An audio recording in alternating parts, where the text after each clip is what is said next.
Welcome back, everyone. Today, I am making a gimlet. What? I know. Weird, right? Let me explain. So a few months ago, I made these awesome wooden whistles out of random little sticks from the beach. They worked great. You guys loved them. But there was one thing bothering me, and it's the fact that I didn't make them completely outdoors. I went and collected the wood outdoors, and this would make an awesome bushcrafting video, but I didn't have a hand drill, so I had to make them at home in my garage. So ever since then, I've been trying to come up with ideas on what I could do. Do I get a mini battery-powered drill to wander around the woods with? Do I lug this beast with me? Somehow I felt like the answer was no. So I did a little bit of research, and I learned about these things called Auger Gimlets. These are antique-style tools that were used back in the day. Of course, I couldn't find one of these where I live. There were some for sale at Lee Valley, but they were too small. They only go up to 5 millimeters, and I need at least 8 millimeters or 5/16. I have 5/16 bits, so I figured, couldn't I just make my own? So that's what I did, and it works pretty darn good. So I think I'll just walk you through my process of making this thing, and we'll do some testing at the end. Like me. So the first challenge, or at least I thought it was a challenge, was to drill a hole into my drill bit, because I thought the steel was going to be really, really hard. But when I tested it with a file, the top part of the bit was actually softer than the rest of the bit. So obviously they didn't harden this part of the bit during the manufacturing. I did a little testing on this end so you guys could see the difference. You can hear that the file is just skating right across here. That means it's really, really hard, and I wouldn't be able to drill through that. Over here, it's nice and soft.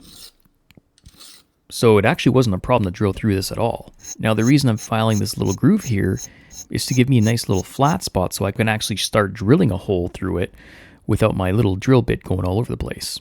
And to set it up, I made this weird little jig that holds the bit in place. It actually worked pretty good. And yeah, as you can see, I'm just drilling through here. Not a problem. Well, there was one problem. Yeah, it's a little off center, but it'll still work. Anyways, once that was done, I knew this project was going to work out just fine.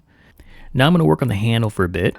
So for the handle, I'm using hard maple, and I actually recycled this from an old coffee table that I picked up quite a few years ago. This is actually a really good way to have some high quality hardwood on hand without having to pay for it. I've actually used this stuff for multiple projects already. So I cut this at 3 1/4 inches long, and I went ahead and measured the width as well for you guys.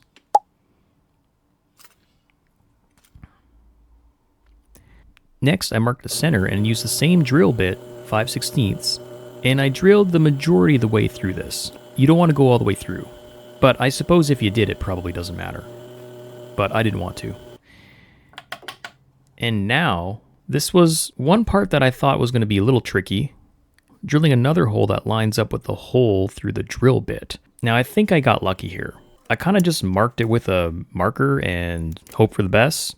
Kind of lined it up like this with another drill bit in there so I could kind of eyeball things. And then I marked it with a nail, and I just went for it. And I got it pretty close. It's not 100%, but it's going to work. Looking good, looking good. Like I said, pretty darn close. Now I will be using a nail for the pin, but I'll be using a bigger one than this one. This one's kind of loose. And these actually make really good pins. I've made quite a few things where I just use nails for pins. And here's an example of one here, this knife that I made a while ago. It works. I probably should invest in some brass pins though, because they do look cool. And now it is time to shape the handle. Now I always underestimate how long it takes to shape wood for a nice smooth handle on a knife, an axe, anything like that. So take your time. It's up to you how long you want to spend on this. You can easily finish this project in just a couple of hours, or you could spend a couple of hours just on the sanding, which is what I did. But I'm also filming and trying to make things nice for the camera. Anyhow, this rasp comes in really handy. Really good way to take a lot of material off this. As you can see, I marked some lines on here just to try to keep everything even. And, just kind of worked my way around slowly. Eventually it looked something like this. And then I switched over to sandpaper and slowly started sanding away at it. He's so fast. Look how fast he moves.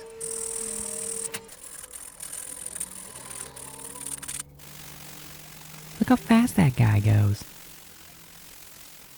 And after a couple hours of sanding, this is what it looks like. Not bad. I think this is maple. I know I said it was maple earlier, but I don't know. Is this maple or is this cherry? Let me know. All right, now let's talk about the drill bit. I'm going to make a modification to it. I did some quick testing off camera, and I felt like the profile of a standard modern bit at 5/16 was a little bit hard for me to twist and push through the wood. So what I did is I looked at some old photos of some antique Auger Gimlets, and a lot of them have a drive screw on them or a really steep angle shaped into them. So I just took my grinder and totally winged it, and it totally worked. Oh my god. I know, I sound totally lame right now, but honestly, Whoa! got a really nice sharp edge on this. I wish I got more shots of me shaping this. Honestly, I was just winging it, and I kind of just sort of tried to match the curve of the drill bit, if that makes sense. And it took me probably less than 5 minutes to do that. It was really quick, just the angle grinder, nothing else. All right, and now for the glue up. So I made sure to mark my bit and the side of the handle where the hole lines up properly. You always got to plan ahead and make sure you got these things organized. I put a bunch of tape on the handle to prevent glue from getting all over the place. Put that 5-minute epoxy in the hole. I like to use a bamboo skewer here in all the nooks and crannies. Slide that in there. I put my trusty little pin in there, which, by the way, guess I didn't show you that yet. It is an old rusty nail. Now I did clean it up a little bit, of course.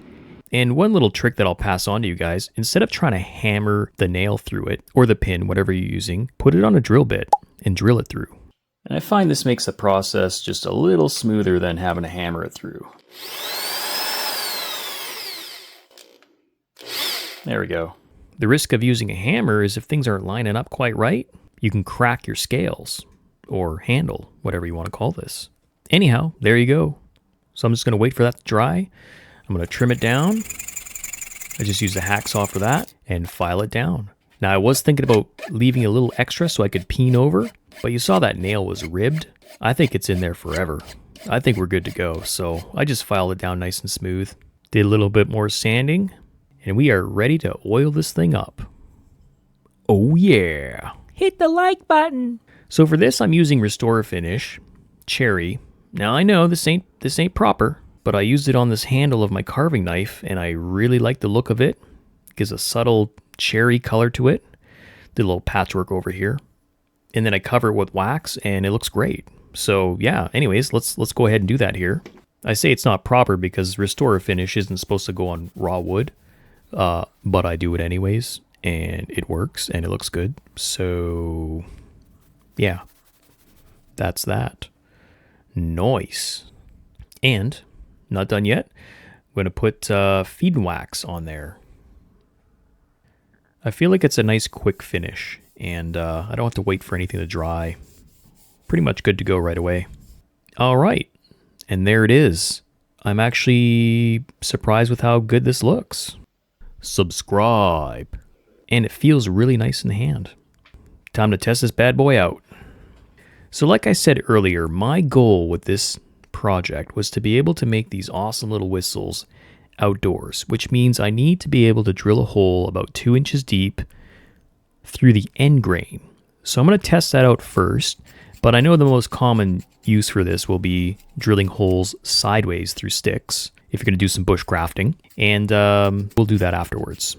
So I ended up testing this thing quite a bit on and off camera, and it works freaking great. I do need to wiggle it back and forth to get it started, but eventually it starts grabbing on almost like it has a lead screw on it, and I can basically use it as if it were an auger bit, which is kind of cool. You can see it's just holding itself in place here, and I'm able to just twist it.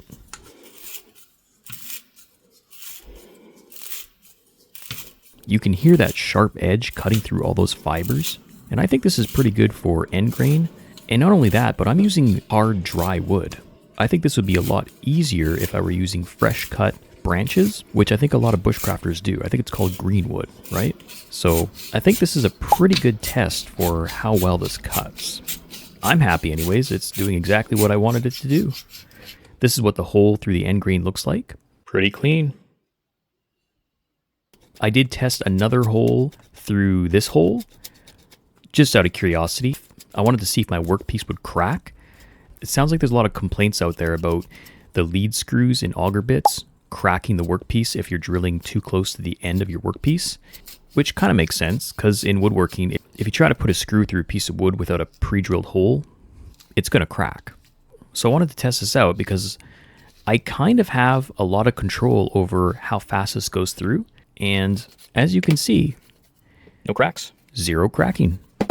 Huge bonus. Hit the like button. All right, so we're going to drill right through there. I took a little cross section out here just so you can see how clean everything is. All right, moving on. Again, just a little wiggle, but eventually it grabs on.